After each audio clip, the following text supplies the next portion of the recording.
کچھ قربان کرنے کے جذبے سے ہو، جو لالچ پہ مبنی محبت ہو، جو پیٹ بھرنے والی محبت ہو، جو اپنی پگڑی بچانے والی محبت ہو، جس میں اپنی ہوس موجود ہو، جس میں اپنا لالچ موجود ہو، جس میں اپنا طمع موجود ہو، وہ محبت نبی سے کر بھی صحیح، وہ چونکہ حقیقی محبت نہیں، وہ محبت تیرے لیے جہنم کا ذریعہ بنے گی۔ محبت تو فرعون نے بھی موسیٰ سے کی ہے،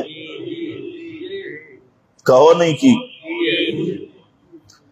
موسیٰ علیہ السلام سے فرعون نے نہیں محبت کی، جب بیٹا بنا دیا۔ بیٹے سے محبت نہیں ہوتی؟ صندوق پکڑا گیا، لمبی داستان، کبھی مکمل بیان کروں گا۔ صندوق پکڑا گیا اور وہ ظالم کہنے لگا قتل کروں گا، کیونکہ اسے حکومت کا ڈر تھا، اپنی ریاست کا ڈر تھا۔ لیکن یاد رکھنا، پیغمبر کے ہر حال اور ہر بال کی حفاظت یہ براہ راست اللہ کرتا ہے۔ پیغمبر کے ہر حال کا محافظ اللہ، پیغمبر کے ہر بال کا محافظ اللہ۔ بولو چلو ایک نیا موضوع چھڑ جائے گا، ورنہ آپ ذرا دیکھیں، ابھی بچہ ہے، نبی بننے والا ہے، حکم ہوتا ہے دریا کی لہروں کے سپرد کر دو، صندوق میں ڈالو، دریا کے سپرد کر دو۔ اچھا، ماں ڈر رہی ہے کہ دشمن کو پتہ نہ چل جائے،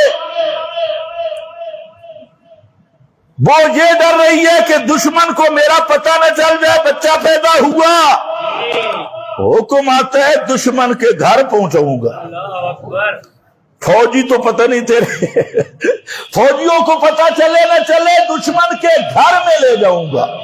صندوق میں ڈالا، دشمن کے گھر پہنچا، اور فرمایا اللہ نے کہ ان کے دل میں نے محبت ڈال دی۔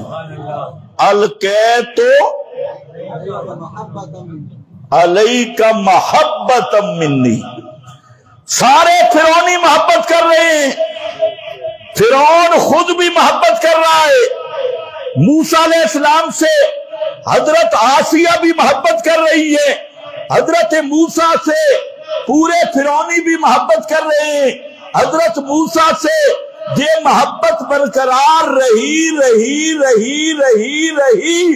جب حضرت موسیٰ آئے اور اعلان کیا،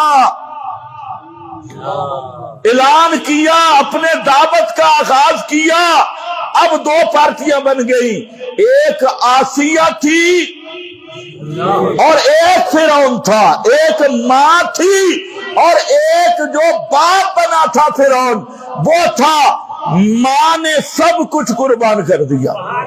حضرت آسیہ نے سب کچھ قربانی دی، اپنا وطن قربان کیا، بادشاہی قربان کی، تاج قربان کیا، اور یہ تو ملکہ تھی، یہ تو فرعون کے گھر والی تھی۔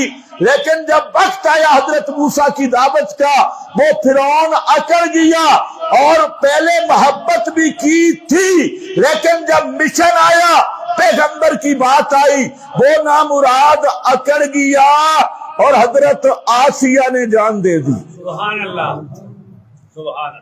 تمہیں پتہ نہیں سمجھ آئی ہے یا نہیں ہے؟ محبت تو اس نے بھی کی تھی، محبت اس نے بھی کی تھی، لیکن اس کی محبت تھی لالچ پہ مبنی، اپنے ہوس پہ مبنی۔ جب دیکھا اقتدار کو خطرہ ہے، جب دیکھا میری حکومت کو خطرہ ہے، جب دیکھا یہ تو کام میری بادشاہی جاتی ہے، وہ ظالم دشمن بن گیا، اور حضرت آسیہ نے بادشاہیوں کو ٹھکرا دیا، ساری چیزوں کو ٹھکرا دیا، اور اس پھٹے پہ لیٹ کے بھی ہاتھوں میں میخے، پاؤں میں میخے، سینے پہ میخے، اور پھر بھی زبان سے کہتی ہے رب ابن لی عندک بیتن فی الجنہ۔ یہ جملہ ہے سوچنے والا، رب ابن لی، سامنے فرعون کی عمارت ہے،